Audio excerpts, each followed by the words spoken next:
Prazer, oikos. Nasci como uma ciência que estuda os processos de produção, distribuição, acumulação e consumo de bens materiais. E engloba a noção de como as sociedades utilizam seus recursos para a produção de bens com valor e a forma como é feita a distribuição desses bens entre os indivíduos.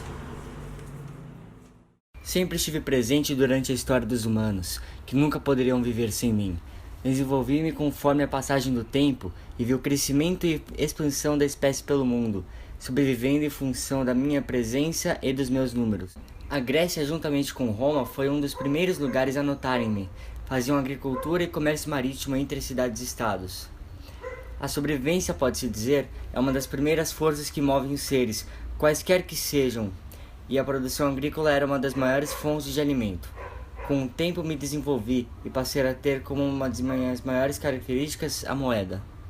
Contudo, durante grande parte da Idade Média, fui obrigado a me manter simples, contido, me embasando somente em um apoio, a agricultura. Foi somente com as cruzadas que dei um grande passo.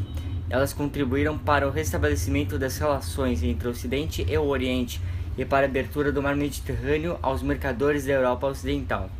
Com o fortalecimento das cidades e do comércio, surgiu na Europa um novo ideal de vida. Até então, em geral, as pessoas só podiam almejar realizações pessoais, como reconhecimento por ser um guerreiro forte. Para o burguês, no entanto, o mais importante era acumular fortuna. Por isso, ele trabalhava intensamente, procurando aumentar cada vez mais os negócios e os lucros. O comércio, uma de minhas principais características, fez ressurgir a importância do dinheiro e era fundamentado antes na simples troca de produtos e passou a se basear na troca de produtos por moeda.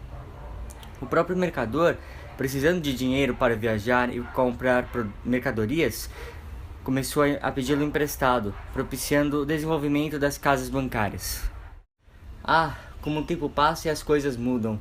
Durante a Idade Moderna, uma das minhas principais características um dia foi o mercantilismo, um conjunto de práticas e ideias econômicas desenvolvidas na Europa entre o século XV e o XVIII, muito comum entre os humanos em tempos de reinos absolutistas, baseando-se na intervenção do Estado, no metalismo e no colonialismo. Estive presente em inúmeros lugares, como no Brasil Colônia durante o período colonial, onde desenvolveram-se várias atividades econômicas para seu sustento e para exportação. Os setores que interessaram a metrópole foram dirigidos ao mercado externo. Destacaram-se as monoculturas exportadoras de açúcar no litoral nordestino e a mineração de ouro e diamantes no centro-oeste brasileiro, ambas com baixo custo e baseadas no latifúndio e na escravidão africana.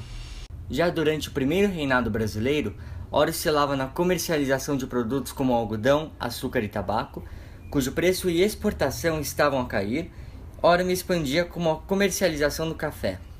Contudo, o desenvolvimento do ouro preto, como era chamado, não foi suficiente para evitar a crise econômica nessa época. Já no segundo reinado, o café se tornou o principal produto de exportação no Brasil, sendo também muito consumido no mercado interno.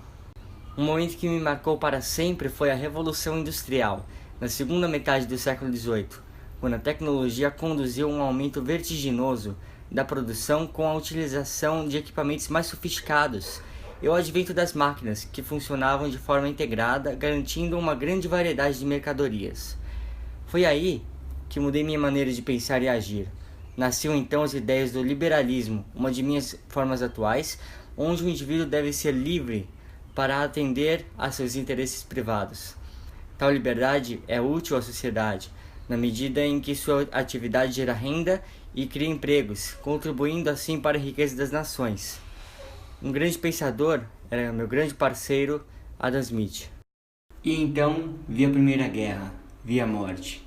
Eu me vi ao mesmo tempo desmoronando com a Europa devastada e prosperando com os Estados Unidos crescendo em alto nível. Mas, quando o país americano passou a sustentar vários europeus e eu achava que poderia ver o sol nascente no horizonte, uma crise de superprodução deflagrou-se nos Estados Unidos. Ainda tenho calafrio só de lembrar do dia 24 de outubro de 1929, momento crítico em que se deu a quebra da Bolsa de Nova York. Por fim, após inúmeros momentos de instabilidade, o Estado Novo de Getúlio Vargas foi de grande destaque para mim, justamente por iniciar um sistemático processo de industrialização do Brasil, baseado na forte intervenção econômica do Estado e na substituição de importações. A centralização do poder do Estado fez com que houvesse uma grande quantidade de investimento na industrialização, que seria lenta caso se baseasse apenas nos capitais privados da burguesia brasileira. Enfim, isso é o que eu tinha de contar.